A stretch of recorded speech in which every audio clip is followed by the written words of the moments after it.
Welcome to YouTube channel Y R S class में एक बार फिर से आप सभी लोगों का बहुत बहुत स्वागत है।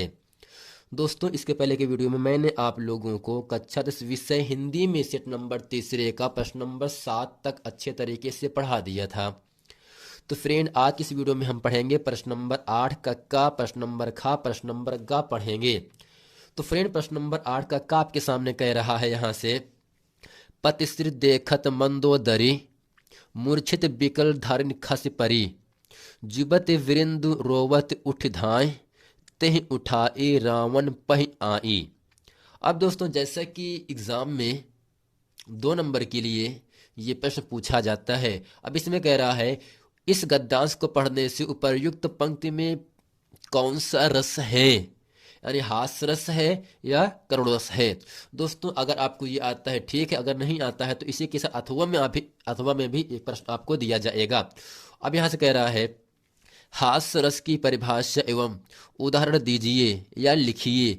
दोस्तों, ये था प्रश्न नंबर 8 का। अब ये चलते हैं, अब समझ लेते हैं प्रश्न नंबर 8 का खा क्या कह रहा है। खा है, रोला छंद का लक्षण एवं एक उदाहरण दीजिए।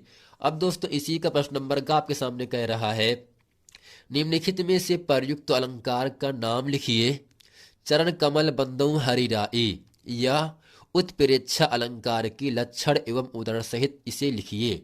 दोस्तों, आगे चलते हैं। इस पूरे वीडियो में प्रश्न नंबर 8 का प्रश्न नंबर जो का है, इसमें हास रस की परिभाषा और प्रश्न नंबर खा में रोला छंद के लक्षण एवं उदाहरण सहित स्पष्ट कीजिए इसको। और इसी के साथ प्रश्न नंबर ग जो है, उत्प्रेक्षा उत्प्रेक्षा अलंकार का लक्षण एवं उदाहरण लिखिए। आइए दोस्तों, चलते इस पूरे वीडियो में अच्छे तरीके से पढ़ते हैं।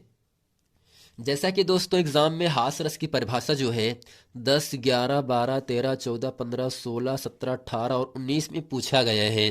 तो हम करते हैं क्या, सबसे पहले काली पेन से बीच में हेडिंग करके लिखते हैं हास रस, और यहाँ से हेडिंग करते हैं परिभाषा या इसका लक्षण लिख सकते हैं हेडिंग में। दोस्तों, इसमें लिखेंगे, हास रस का स्थायी भाव हास है। दोस्तों, हास का मतलब हंसना होता है। किसी व्यक्ति के विकृत रूप, आकार, वेशभूषा आदि को देख करके हृदय में जो विनोद का भाव उत्पन्न होता है, यानी जो खुशी का भाव उत्पन्न होता है आपके दिल में, हृदय में, वही हास रस कहलाता है।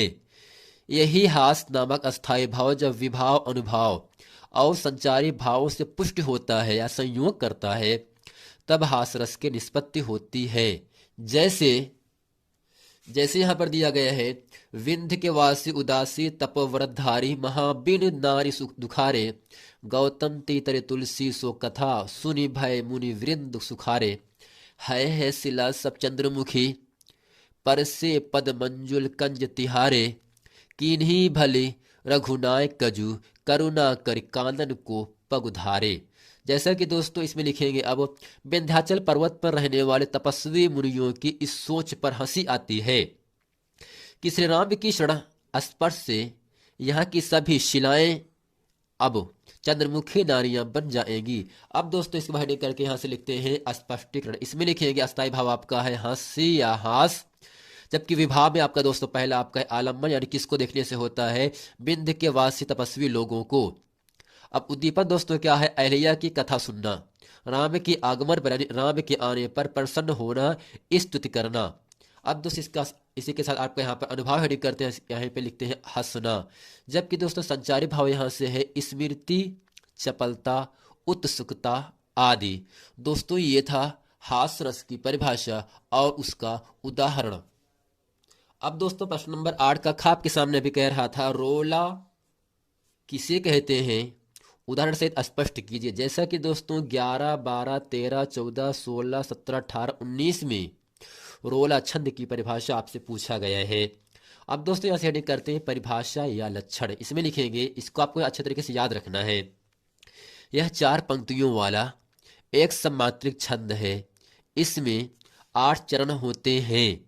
इसके प्रत्येक चरण में 11 और 13 के विराम यति से 24 मात्राएं होती, यानी दोस्तों, इसके पहली पंक्ति में कितनी मात्राएं होंगी, 24, जबकि 11 और 13 के विराम यानी यति से हमें रुक जाना है। जैसा कि दोस्तों, इसका एग्जांपल दिया गया है, जीती जाती हुई जिन्होंने भारत बाजी, निज बल से बलमेट विधर्मी मुगल कुराजी, जिनके आगे ठहर सके जंगी न जहाजी, हैं ये वही प्रसिद्ध छत्रपति भूप शिवाजी। जैसा कि दोस्तों जिस शब्द को आपको खींच के पढ़ना है वहां पर आपका 2 पाई रहेगा, जिसको आपको नहीं खींचना है वहां पर आपका 1 पाई रहेगा। जैसा यहाँ से है जीती, जा और ता पर दोनों के आगे बड़ एक मात्रा लगाया गया है, तो इसका मतलब जीती पर 2 पाई लगाया जाएगा। जाति, जा को भी खींच के पढ़ रहे हैं और ता को भी खींच के पढ़ रहे हैं, इसी के साथ जाति पर भी 2 पाई होगा। हुई, हाँ पर छोड़क मात्रा है, जबकि ई पर बड़े ई यहाँ पर है ना, तो यहाँ पर अगर बड़े ई है, बड़ा ऊ है, बड़ा अ है,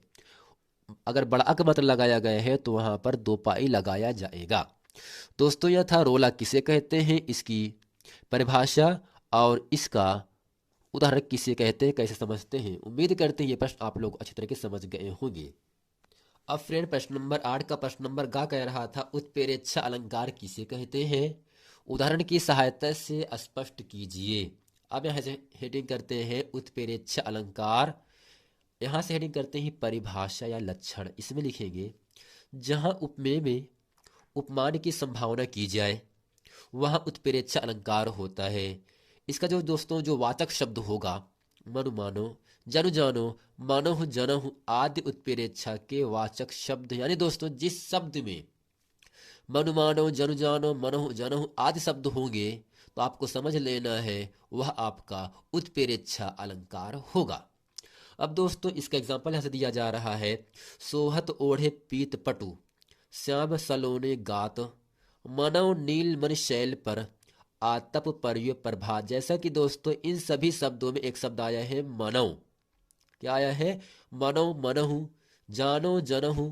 अगर आदि शब्द ऐसे आ रहे हैं तो आपको समझना है यह आपका उत्प्रेक्षा अलंकार है। अब दोस्तों इसमें लिखेंगे स्पष्टीकरण, यह पीला वस्त्र धारण किए हुए कृष्ण के श्याम शरीर उपमेय अर्थात प्रस्तुत है। मैं प्रातः काल या सुबह के समय धूप से शोभित यानी सुंदर नीलमणि शैल पर, क्या है दोस्तों, उपमान या अप्रस्तुत। दोस्तों उपमेय को हम प्रस्तुत कहते हैं और उपमान को हम अप्रस्तुत कहते हैं, की संभावना की गई है, अतः यह उत्प्रेक्षा अलंकार है। दोस्तों ये था उत्प्रेक्षा अलंकार, हास्य रस और रोला किसे कहते हैं, इन सभी जो एग्जाम में आते हैं 2 नंबर के लिए आपसे पूछे जाते हैं और हर साल ये प्रश्न आपसे पूछे जाते हैं। दोस्तों उम्मीद करते हैं ये पूरा प्रश्न वीडियो आप लोगों को अच्छे तरीके से समझ में आ गया होगा। मिलते हैं फ्रेंड नेक्स्ट वीडियो में, तब तक के लिए थैंक यू।